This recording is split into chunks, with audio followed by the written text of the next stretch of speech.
C3, and all those watching out there. We're just jumping on real quick, see who's logging in for our Devos at 5, live at 5. We'll just give it a few minutes and see if anybody else wants to jump on, but and then we'll get going. Hope everybody had a good weekend.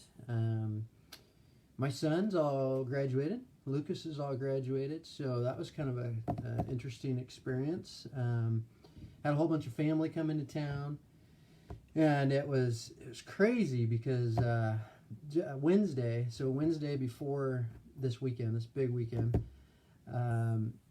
I moved a box.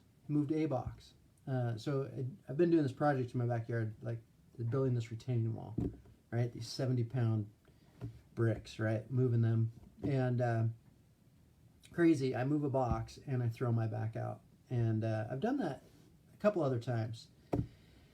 Oh, man, I don't know. I am getting old. You guys see this gray? Like, it's getting there.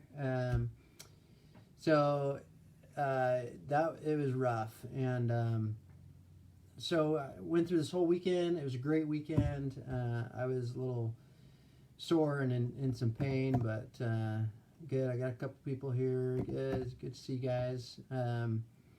But yeah, we had a good weekend. Lucas got all graduated. We did the drive-through graduation. That was pretty cool. Pretty excited. We rented a 15-passenger van. My wife did.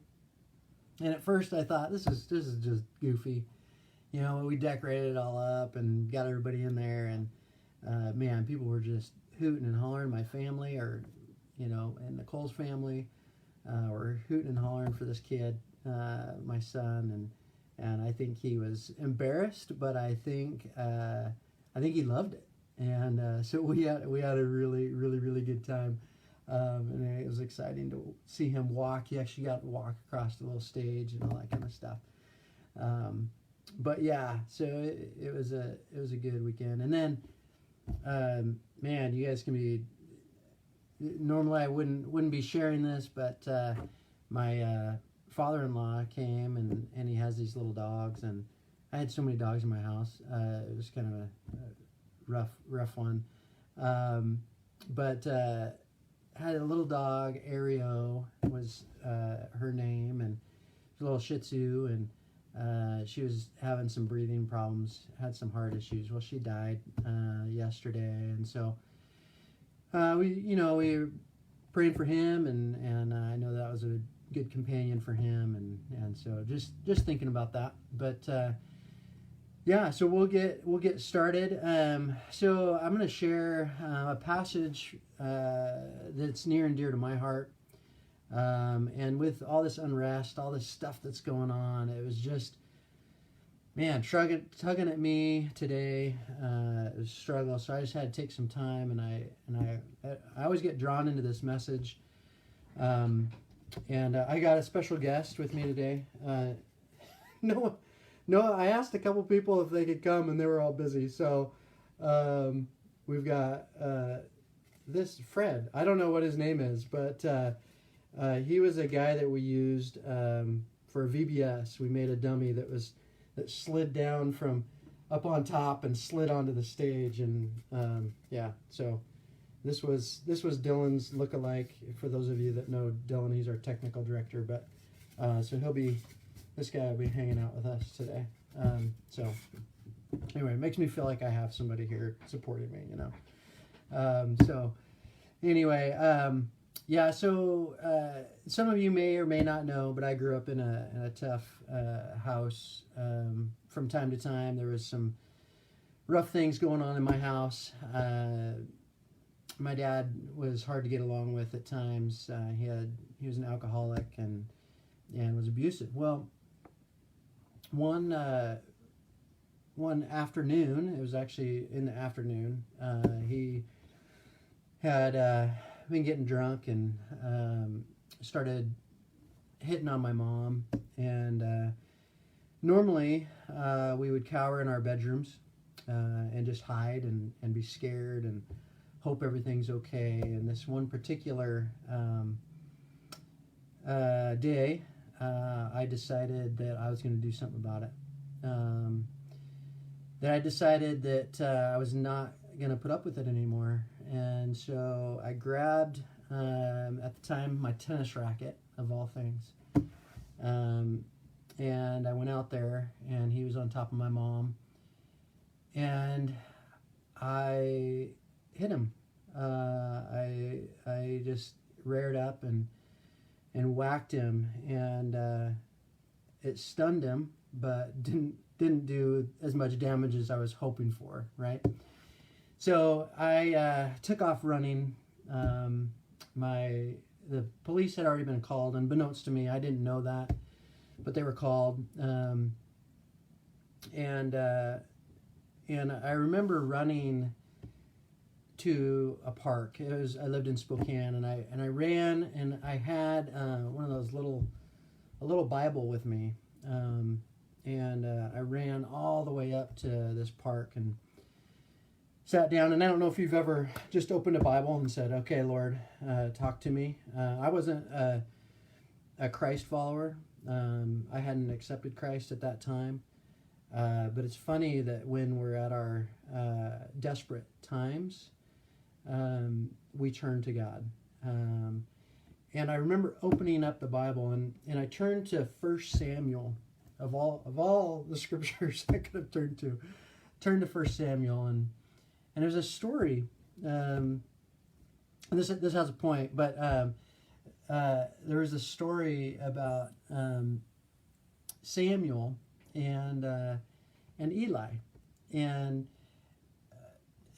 in verse 3 of 1 Samuel, or chapter 3, verse 2, it says, "One night Eli, who was almost blind by now, had gone to bed. The lamp of God had not yet gone out, and Samuel was sleeping in the tabernacle near the ark of God. Suddenly the Lord called out, 'Samuel.' 'Yes,' Samuel replied. 'What is it?' He got up and ran to Eli. 'Here I am. Did you call me?' Eli replied, he's an old man, almost blind, and he's like, No, I didn't call you. Go back to bed." So he did. Then the Lord called out again, "Samuel." Again, Samuel got up and went to Eli. "Here I am. Did you call me?" "I didn't call you, my son," Eli said. "Go back to bed." Samuel did not know the Lord yet, because he had never had a message from the Lord before. So the Lord called a third time. And once more, Samuel got up and went to Eli. "Here I am. Did you call me?" At this point, I'm sure Samuel's thinking, you're going a little senile, because I'm hearing my name. It sounds like you. Did you call me? Then Eli realized it was the Lord who was calling the boy. So he said to Samuel, "Go and lie down again. And if someone calls again, say, 'Speak, Lord, your servant is listening.'" So Samuel went back to bed. The Lord came and again called as before, "Samuel, Samuel." And Samuel replied, "Speak, your servant is listening." Then the Lord said to Samuel this prophetic message about how he was going to change the nation. And while that's important to Samuel and 1 Samuel and reading that story, what caught me as this little boy who was running away from a situation at home was that God was using someone young, a little boy that was in distress and was not sure of his way, to change a whole nation. And there was another time that this has come up in my head, this passage, and there was another time that I was actually hunting in the woods by myself. I was in high school. At this point, I had known the Lord, so I had forgotten about this passage and these events. Kind of moved on with some things in my life, and I was hunting, and I was on this. I was following what I thought was a game trail, and I didn't realize how dark it was getting. And soon I realized that I was so focused on this game trail that I had lost my way. And I don't know if you've ever been in the woods. I don't know if you've ever been lost. But I threw into this panic and I just started running. I don't know what it is, but they say that that's a natural feeling when you start to get panicked and lost. And so I just started running. And I remember running for quite some time until I realized that I was getting more lost. And I realized that I am going to be taking a little nap in the woods.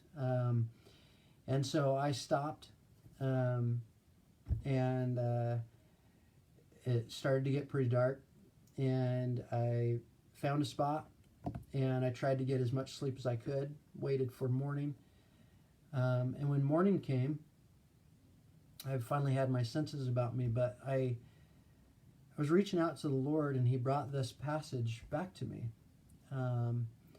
And He helped me to listen. He said, God was speaking through His scriptures to me to help me to calm down, to relax, that God is in control, and that just to listen, that He's got a message. And I remember Him saying to me, I wasn't a real great woodsman at the time. I was in high school.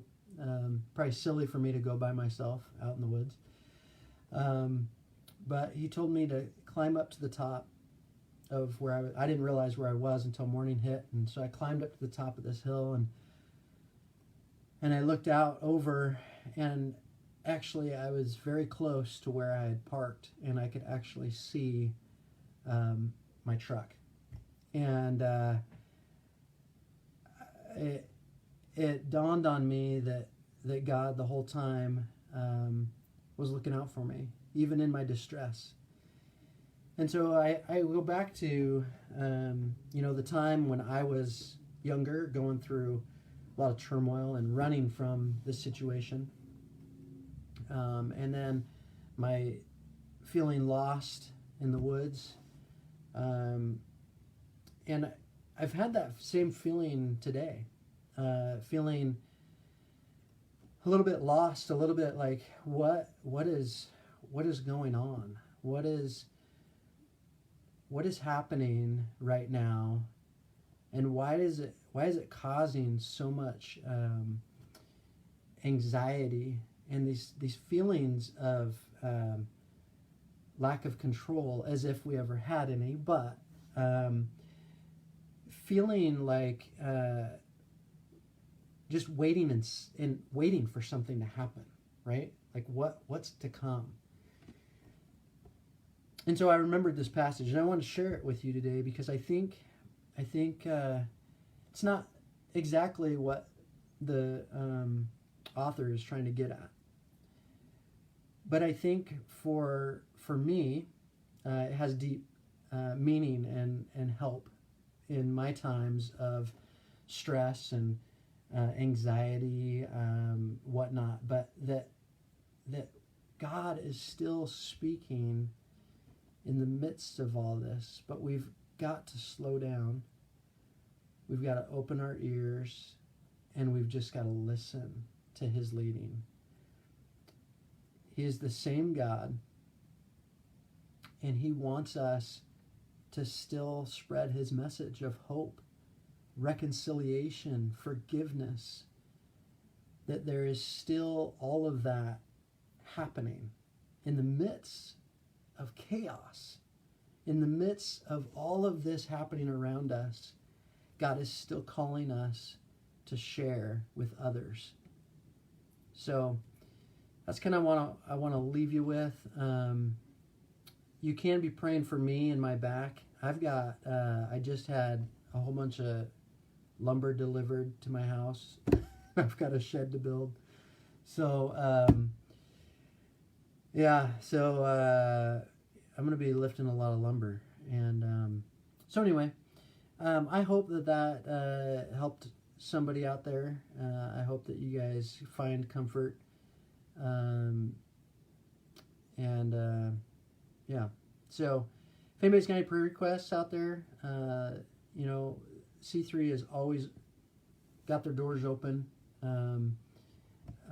So reach out, let us know how we can be helping you. You bet. I'd love to pray for you guys right now. So let me pray for you. You guys can be praying for my back, and we'll do this thing together. I just can't wait till we can come back together. But remember that's kind of the exciting thing about this, right? Is that it's great that we realize that we need each other, that we desire this relationship with each other. God is still working, but it's so much better when we're doing it together, right? So we can do it together, removed, but it's going to be better when we're meeting in one place. So let me pray for you. Father God, we thank you so much for how you work in and through us. Lord, I know for me, Lord, use me. Lord, I've given my life in service to you. But God, I pray that all those that are listening to this would be answering that call. Lord, that they would serve you in the ways that you're calling them to serve you. Lord, if those that are far from you, Lord, I pray that they would come near to you. Lord, I pray that they would have a deep desire to grow closer in this time. God, we love you. We thank you. We give you all glory, honor, and praise. Amen. All right. Well, you guys take care out there, and yeah. See you later.